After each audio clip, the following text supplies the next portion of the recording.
Welcome to the Sunmall podcast, where we interview the stars of e-commerce.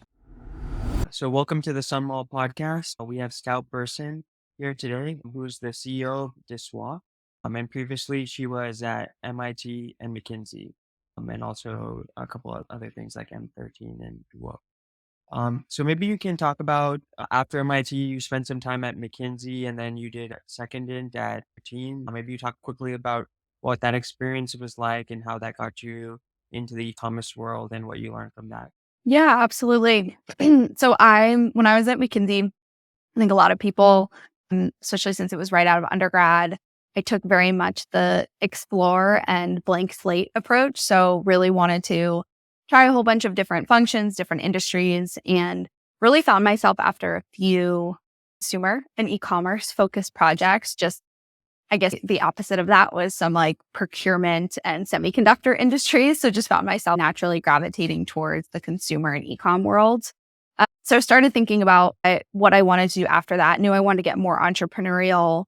I ended up at M13, which is a consumer fund out in LA where I'm still based, and really got excited about less on the investing side. Well, obviously that's a core part of what they're doing, but also their in-house venture studio where they were incubating new brands. And when I was there, we were really focused on a partnership that had just kicked off with Procter and Gamble, and really about taking brand product IP that they had begun to develop but wanted to launch and direct to consumer and really focus on growing e-commerce because, as we all know, P&G really understands retail and wanted to complement that. So for me, it was a lot of early day kind of drinking from the fire hose in terms of what does this look like at super early stages, because I hadn't had that experience while I was at McKinsey and can, of course, get into specifics. But I think at the very kind of early end of the spectrum, it was about how do you find product market fit as a consumer brand and how do you leverage e-commerce to do that? And so for us, that could have been as small as running paid ads to just test a concept, build a landing page, build a wait list, see if you can get people into it, understanding as you start to scale, which I think, more and more relevant today, but what can you achieve when it comes to that like CAC LTV relationship? And is it going to be something that you can sustainably and profitably scale over time? So lots of just really great, I think, fundamental strategic learnings about how do you evaluate success, leveraging obviously that direct to consumer relationship. That totally makes sense. Being there in the early stages, really seeing if you have product market fit, seeing is there something profitable you can do that. Totally makes sense. So after M13, you did the other startup, and then you became the CEO of Diswa. Maybe you can talk about Diswa, how it got started. How did you guys get you guys are a little more established now, but when at the really, really early days, how did you get the first 10,000 customers? Yeah, absolutely. I got introduced to our co-founders, Katy Perry and Morgan McLaughlin, in spring of 2021. And Katy and Morgan had been working on the brand, really getting everything ready for launch for about a year and a half at that point. So they met in early 2020. Morgan, quick note on her background, she's really the visionary behind the product. She's a genius, all things beverage alcohol. That's what she's been doing for most of her career. And she's an award-winning master distiller. When she and Katy connected, they were both pregnant for the first time, obviously in this life stage where they wanted something that didn't have alcohol, but didn't make them feel like they were missing out on the fun and the celebratory moments in life. And that's, at its core, that's how Diswa was born. I think for me, I really connected to the brand and the product as one that was focused on empowerment, right? So what do you get when you're choosing not to drink? And for me, that's late nights, early mornings, workouts, time with friends, like everything in between. And it really is for most of our consumers. And again, for myself, for Katy, and for Morgan, it's about balance. And so not just like totally cutting out alcohol, but finding a place for something that doesn't contain alcohol in between. And so this was a line of non-alcoholic sparkling aperitifs, all kind of unique, interesting flavor profiles. When we launched, we were very focused on our direct-to-consumer business. We knew it was going to be important for several reasons. One, as you can imagine, Katy's got an amazing audience and platform to be able to talk about brands, products, things that she's creating that she's super passionate about, and Deswa being one of those, we were able to reach a lot of people in a way that I think day one brands aren't able to reach because of that platform. And I'll come back to the 10,000 customer question. But I think the second thing that like ties back to our conversation about M13 was really important to us was we're doing category creation, like non-alcoholic adult alternative beverages. It's starting to emerge and there's a lot of like conversation and tailwinds behind it, but there's still so much education that has to be done. And I see that, telling somebody, oh, I work at a non-alcoholic beverage brand. They're like, wait, what's that mean? Right? Like soda? What are you talking about? So still thinking about like, how do we educate and how do we refine our messaging through those, again, paid media, email, website, et cetera, through this kind of optimizing of metrics. So kind of coming back to the customer's question, I'd say it's a mix of a lot of things that like everybody knows to do. I shouldn't say everybody, but I think that like none of it was mind-blowingly creative in the sense of, okay, we knew we wanted to build a really strong brand through social media channels. So we started with Instagram. We're trying to reach a millennial consumer. We recently added on TikTok to try to expand our consumer base. But I think doing content that engaging, that's educational, that's really fun through that channel, working with influencers and creators as people that can be ambassadors of your brand and really be a channel for the brand story. And then thinking about that full funnel. So paid media, how do people come in through an ad, then land on a landing page? Maybe they end up in your email flow. Maybe they end up as a customer, but how do we actually get them through the door by optimizing each of those touch points? And one thing that I saw very organically from the beginning was people were becoming subscribers. And some people were subscribing on first purchase, which God bless them, still being super dedicated to the brand from day one. I'm sure they like the subscribe and save component of it as well. But we also see a lot of people trying the product and building a ritual around it. And so I think when you talk about, okay, who are the first people coming in the door, really understand them, right? Like, why are they subscribing? Okay, now how do I lean into something that's working and obviously replicate it with the next 1,000 customers that are coming in? Again, can talk a ton about like tactical things that we're thinking about, but I'd say it's been super important when you have that cold start as a brand to just be obsessive, right? Be obsessed with what's working, what's not working. Where do I double down? Where do I expand? Where do I like let go and say, let's move on. This isn't going to be our like sweet spot of how we grow this business. That totally makes sense. Or maybe you had that initial wedge with Katy Perry, but you also, it's a new category, so you have to do a lot of education there. And then there's a lot of maybe not sexy or super novel stuff, but just doing the fundamentals and just going in day out there. Yeah. One thing you touched upon was what you guys did. You guys had an ambassador program, and I know live events, in-store, stuff like that has been useful for you guys. So maybe you can delve in a little more details there. Yeah, I think this is really dependent on what, the product is. But for Deswa, as in the food and beverage landscape, if you double click into beverage, it's like, okay, we're now in this new category. People might not know what an aperitif is. They might not know what something non-alcoholic is meant to taste like if they're drinking instead of their evening cocktail or glass of wine. So I think you double click in there and you realize it's super important to spend the time getting liquid to lips. I'd say that time is best spent when, again, as a beverage brand, you're showing up in places where people normally shop for beverage. So D2C has been a fundamental instrumental channel for us, will continue to be, but also as we've scaled up our distribution, it's just made a lot more sense for us to invest behind sampling in store, right? So if, at Erewhon, you can catch our head of sales most weekends at his demo booths, handing out samples of one of our 3 flavors.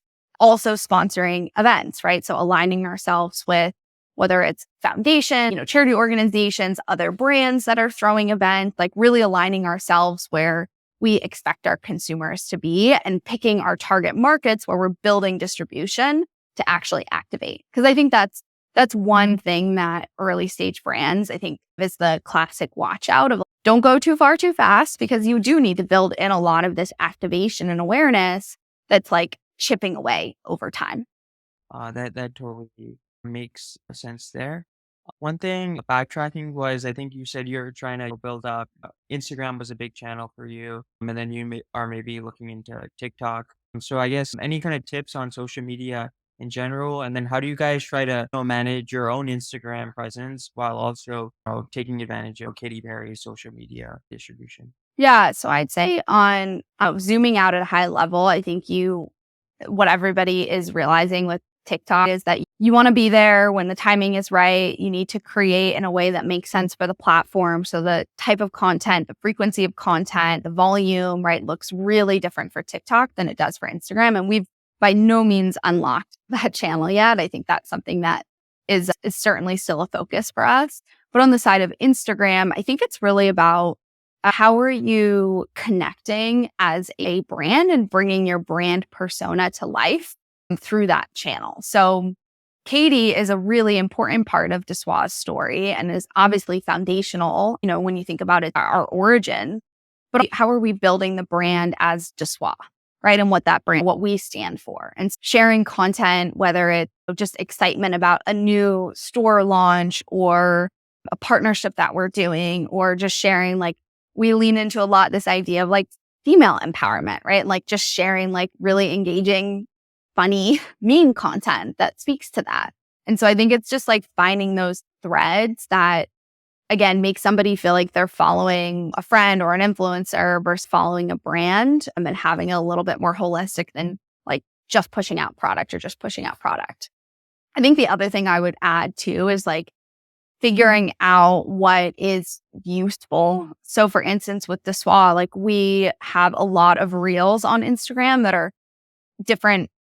I don't want to call them recipes because they're super simple, but it's like how to drink Dessoir. Make a fun ice cube, right, and put it in the drink, or add a garnish, or like you can, for instance, like I always pour golden hour, which is one of our fan favorite flavors. I love that in the daytime over ice. Like showing somebody how to do that, or like a purpleoon, which is more full bodied like a red wine. Pour that in a wine glass and show your consumer. I think that just helps people understand without shoving that education down their throat of like, this is how you should drink my product, or this is how you should consume my product. And then I'd say, like, from the Katy angle, it's always thinking about with her, like, what are the beats? Like, what are the beats or the campaigns, right, that she's going to lean into because there's excitement and authentic connection there. And so there's a ton that we do as a brand that are just Dessoir. And then there are a lot of things.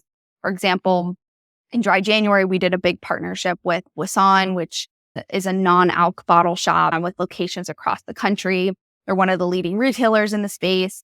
We felt like for Dry January, this moment of bringing two leaders in the category together was really, really important. And so Katy came into the store. We got a bunch of really fun content, pushed that out through all of our channels, and had a whole campaign around it with Brisson that we did in their stores, on their e-commerce site, through our email channels, et cetera. So really just using that as an echo chamber for the marketing beats that we already have in the pipeline.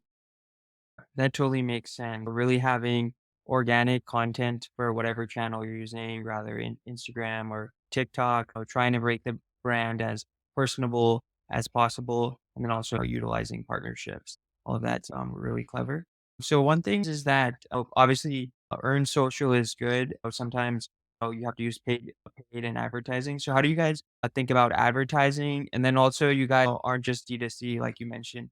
You're in a lot of these stores and stuff like that. So how do you guys think advertising both online and offline? Yeah, I'd say, again, kind of more and more in this environment, I think the focus on sustainable, efficient growth as opposed to hyper growth is a lens that really everyone is taking. And so I think the same is true for us with paid ads.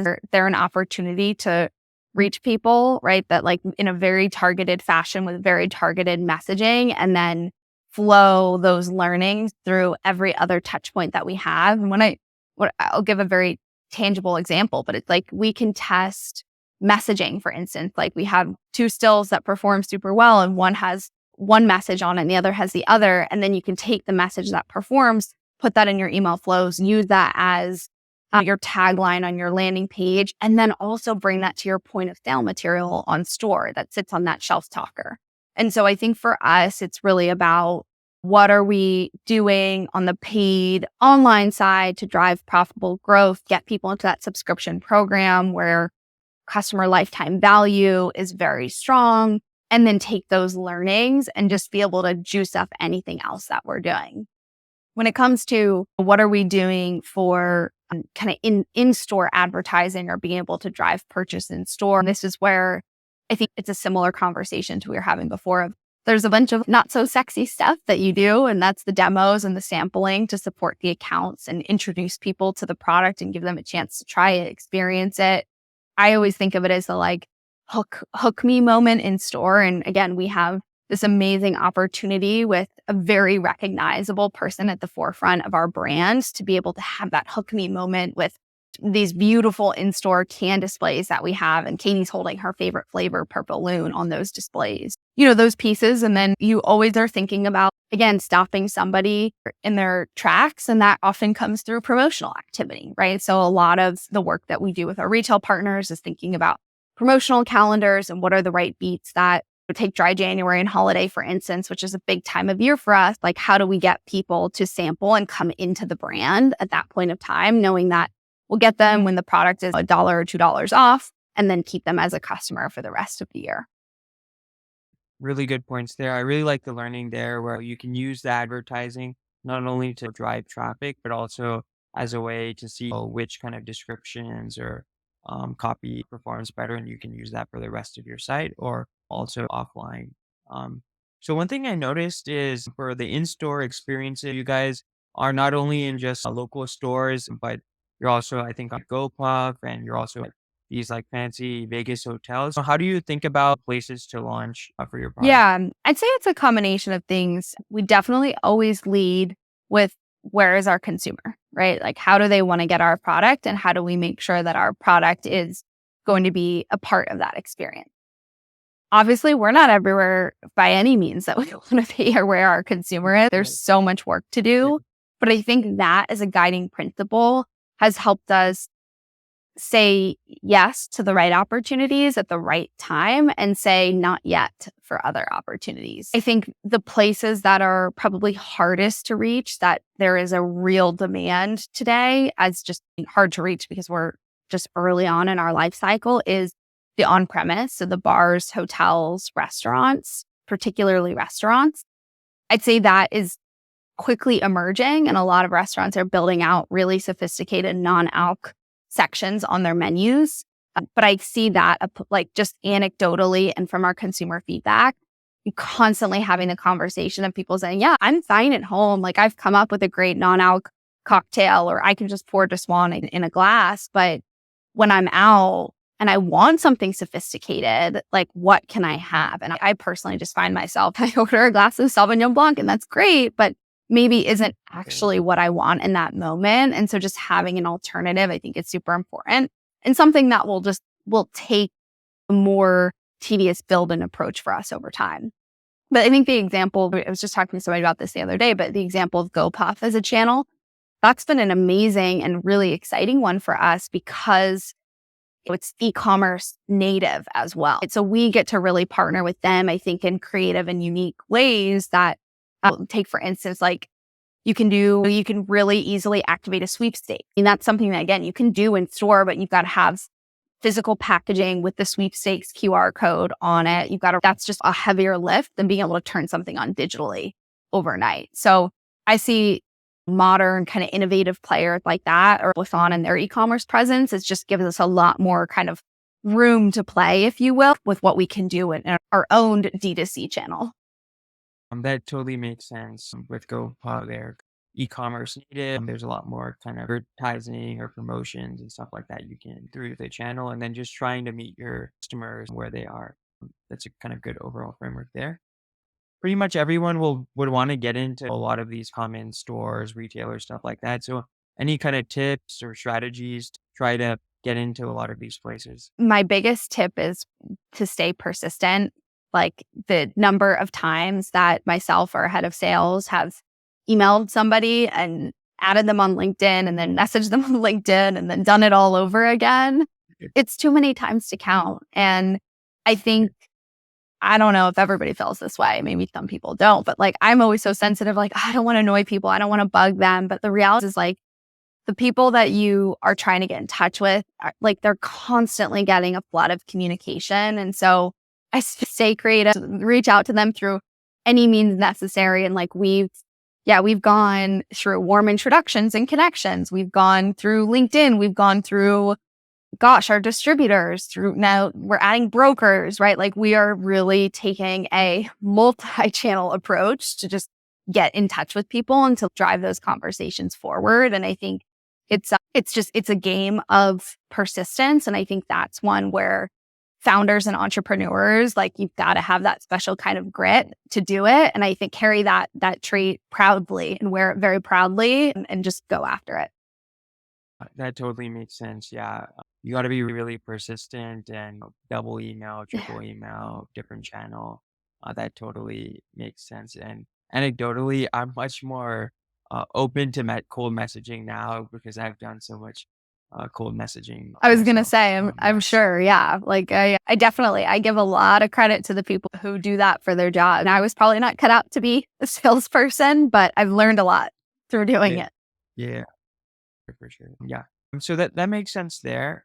Just backtracking. So obviously you're on, trying to get into many stores, but obviously your site is a core component. And I know you guys have a really nice site. I see a lot. You guys have like a nice kind of video. Oh, you have like interesting colors that kind of change when you hover. You guys have quizzes. You have like recipes. So how do you guys think about overall merchandising and the overall kind of design of the website? Yeah, I'd say we are similarly very consumer first, and there's a lot of easy tools to be able to A/B test these days. So, like we've A/B tested, for instance, what products are we merchandising at the forefront and what's performing better. So, therefore, understanding what we can put in front of consumers to, again, hook them in right off the bat. I'd say you referenced the quiz, you referenced some other sections on our site, and we've got a botanical glossary, right? So there's some parts of the site that we call fun stuff, and it's just what are engaging aspects of our brand, of our product. How do we bring somebody in and help them understand, hence the quiz, and just really create other kind of engaging flows for somebody who wants to spend a ton of time clicking around. I think that being said, like when you're, again, a 1 year, and we're almost a year and a half old, but like a 1-year-old, 2-year-old brand, and you've got limited bandwidth, I think we spend most of our time just thinking about landing page, right? Or landing pages. We think about and PDPs. And you have to be aware of how people are also shopping the product. So anytime I catch my team, for instance, looking at mock-ups of a new design on desktop, like we got to look at it on mobile, right? Because people are still shopping mobile. We see most of our purchase coming through that way. So a lot of the things that we can spend time and energy on, for instance, how big is the text on desktop? It just feels less important. Like we should be looking at that in holding our phone in our hand, looking at that mock-up. So I'd say we're constantly trying to make improvements to the site. And I think also just in this stage, as we continue to evolve our brand to, I'd say, ingest and react to the early feedback of what's resonating with our target customer base and the people who we really want to enjoy the product, trying to bring that more into the site as well, because that's a living, breathing extension of your brand. I'd say Instagram is probably where people go first these days, but your website is what converts people. So how do you make that as seamless as possible and give people the information that they are thinking in their heads as soon as they land on the site? That totally makes sense. You guys definitely have these other sections, but making sure the core shopping experience is as smooth as possible, making sure it's good on mobile, and then constantly testing to try to have the better conversion. So one other thing you guys do is you have subscriptions, you guys have bundles. So how do you guys think about that and just pricing and discounts and bundling in general? Yeah, I think bundles obviously are a great way to create variety in your merchandising, help support. In the past, when we've done, take last summer, for instance, we did a really fun overall merch launch where we had glassware and custom totes, and we had scarves and coasters. Like we just had a lot of fun products to support our spring summer campaign.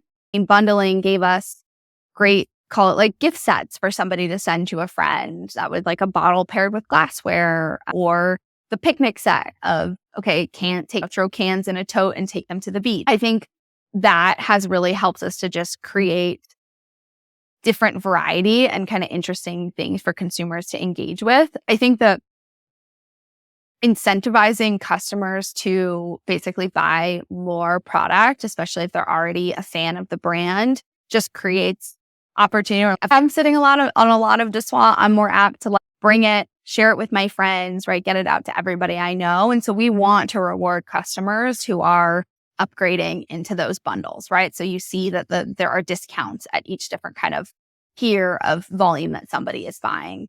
And then obviously with subscription, and we talked about this a little bit at the beginning, but those subscribers are similarly our most loyal customers. And so we treat them like VIPs. We want them to feel like VIPs. And that's everything from giving them early access, right? When we are doing new flavor launches, or if we're doing, some of these merch drops, giving them a reward on their birthday. It's taking that like loyalty program of early days and upgrading it into this like VIP experience. So I'd say that's how when we think broadly about discount and just pricing incentives, it's really, okay, what behavior do we want to reward or incentivize? And then is that representative of the brand? One thing that we don't do a ton of is put our whole website on sale.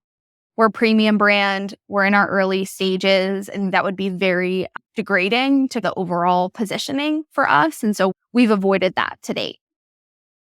That totally makes sense. So thinking about kind of the subscriptions, not as these generic subscriptions, but as specific loyalty programs. And then I really like the point there where it's the more Dessois someone has, the more they're maybe able to drink it or bring it to someone else. And so they can evangelize your brand to other people there. I think one thing you said is sometimes you launch new flavors and give early access to some of these VIPs. So what is your framework for kind of launching new flavors? And then I think you also kind of launched these new products you were mentioning to accompany the flavors. So what is your framework for We haven't launched a new flavor yet since we launched last year. So maybe I'm giving too much of a teaser when I say we're going to be doing some of these things very soon. And I might just have to leave it at that. But I do think broadly, when you're thinking about, call it new product launches, it depends how often you're doing it. But I'd say like for us, the product development process is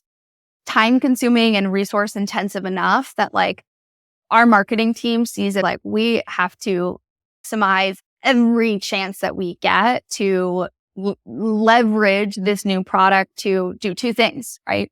Acquire new customers and retain customers or build that customer retention, right? So if you think about those as two major goals, you can think about all the channels that you can go down. Okay, if I want to acquire new customers organically and inorganically, how do we think about influencer gifting and using that to help spread the word of this new flavor? How do we think about leveraging it in our paid ads or in paid influencer promotion? Same thing when you go into the retention side. If our subscriber base is the most important customer to us, like we should give them early access. We should throw a can in each box to get somebody to try the new flavor. So I would just be thinking about just different ways that you can achieve your goals and milk the crap out of it because it takes a ton of work and a ton of time to make that happen. And I think as a result, it doesn't come around every often. And so it's just a really natural touch point to, again, engage the people that you have already and try to bring new people into the brand. That totally makes sense.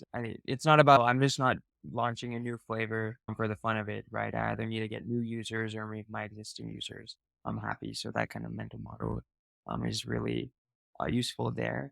So now that you've driven demand, people are interested, people are able to buy it. Obviously, you have to have the whole supply chain around it.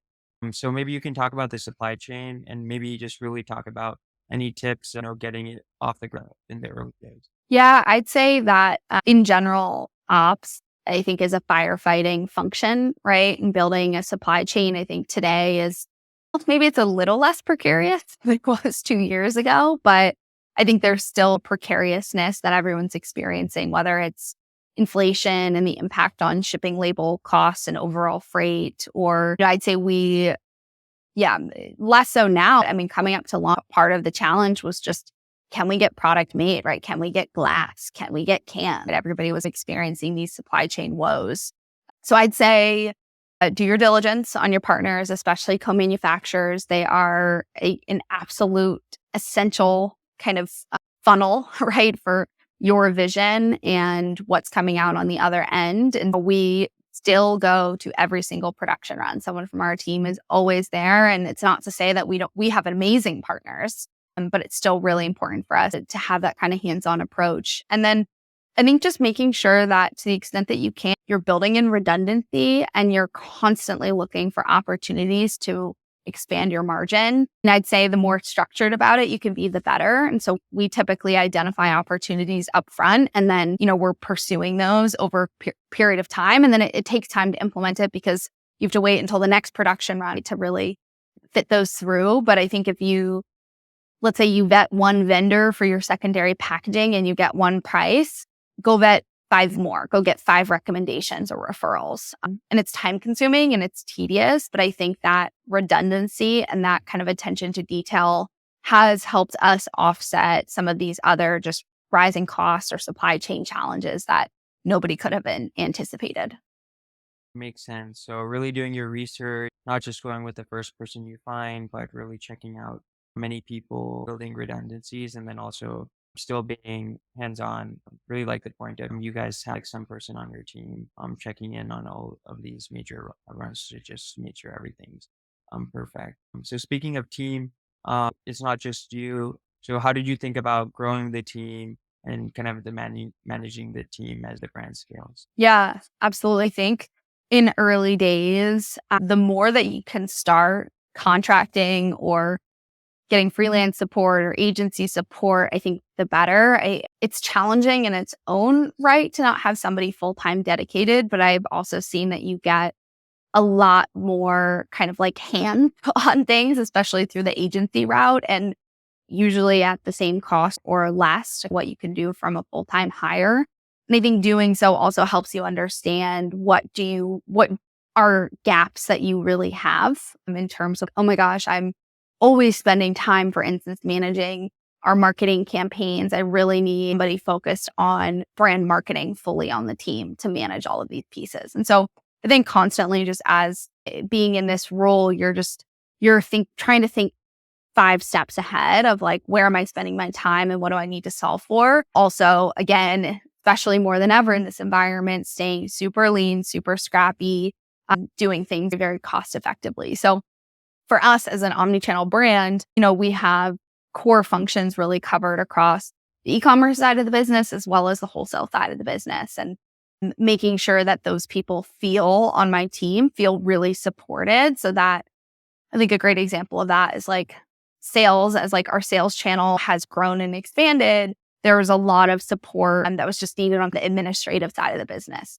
Lots of POs coming in, lots of invoices that need to get sent out, orders that need to be tracked, pallets that we have to stay on top of that are getting shipped on time. And that was something where we got some additional external agency support with versus bringing somebody full-time into the business. And over time, like those roles can, I think, translate, but a lot of times you have to prove things out before you say, okay, I'm going to now make this investment, because the investment is not only just bringing somebody onto the team, but it's finding the right person. It's maybe you're using a recruiter, maybe you're not. It's like there's really time and energy put into that. That totally makes sense. So it's not just trying to hire people directly, but it's also this trade-off between getting that person in-house or also having an agency or hiring someone there. I actually talked to someone yesterday who started, it's called like the starters, where he tries to pre-vet candidates, or like a curated kind of freelancer marketplace to give it another option That's there. awesome. I'll have to check that out. These are, yeah, yeah, I'll send it to you. And then the kind of closing questions here. So what is the short-term goal of just what are the key challenges or key things you're trying to accomplish in the next 6 to 12 months? And then also, where do you think the brand looks like in 5 years from now? Yeah.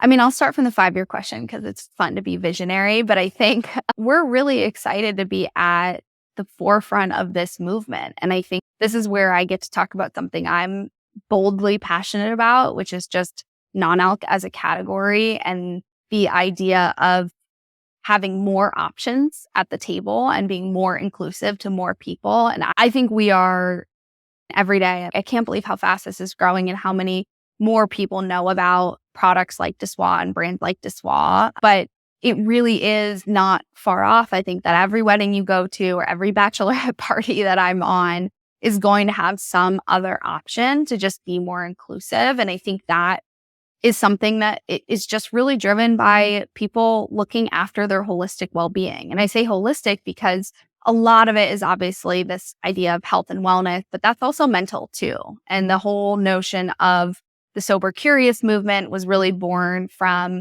the idea of reevaluating your relationship with alcohol. And that doesn't have to be so taboo as I think it used to be. And I get super excited about obviously what Morgan and Katie created as two working mothers, but also just as myself, as a woman who's looking for, again, other options when I'm at that networking dinner or putting something out for having friends over for dinner on a Saturday night. So I'm just very excited for Dessoir's role and being able to continue to support this kind of explosive category growth that's just really happening. And I'd say we get to be part of that like snowball rolling down the hill.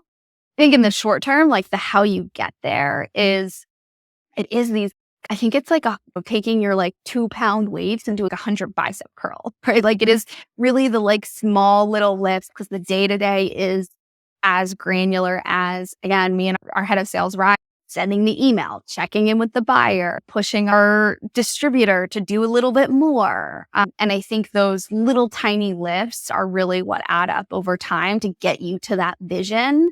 And so I see for us, when I think about the next 6 to 12 months, it's like, how do we nurture the community that we have today and really deeply understand that community to be able to expand it. And as we're expanding it, it's really goes back to this point of like, where are people buying our products? Or I should say, where would they be buying our products if they were there for them? And so that comes down to doors and shelves and really thinking about how do we play a category captain role alongside these other amazing brands to build out a non-alc set or think about the non-alc section on a menu. So I'm super excited about, I think, all of the amazing other brands that are doing this with us because we're all in this together and it's a situation of rising tides here. We'll lift all ships. Very excited about what's to come. That totally makes sense. I think the point about there's no silver bullet, you got to grind every day. These small things add up, and then also the long-term vision. And I think this inclusivity, I personally also relate to it. It's like sometimes when I'm meeting someone at a bar or something, I don't want to Yeah. drink, but Yeah. I don't want to get a water or something like that. So I think inclusivity is a really key point. And then final two questions here are, one is any kind of trends in e-commerce or Yeah, that you're I'm really really excited excited about? about I think the connection, again, kind of speaking this from an omni-channel point of view, but the connection of D2C to in-store and how do you, because we've seen like just as a small example, but like when we see emails saying, hey, we just launched in this account or you can find a swan near you. I mean, those emails often have our highest engagement. And that's where like when I talk about like listen, right? Like pay attention to what this data is telling you. Okay, like how do I make it even more appealing and attractive to get people in store? And so I know there are a ton of amazing options nowadays that make it super simple to basically, run kind of promotional act for your really loyal customers that in turn kind of supports that initial through for new accounts or on shelf and accounts that are really important to you. And I just love how easy I think that, again, lots of solutions out there, solutions are making it.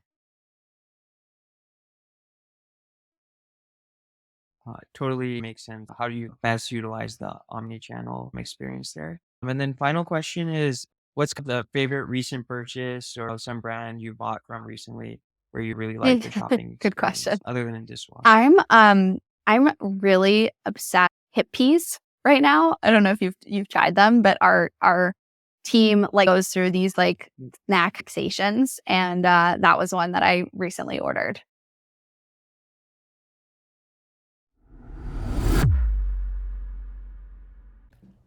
Thanks for listening to this episode of the Sun Mall Podcast. Please make sure to subscribe.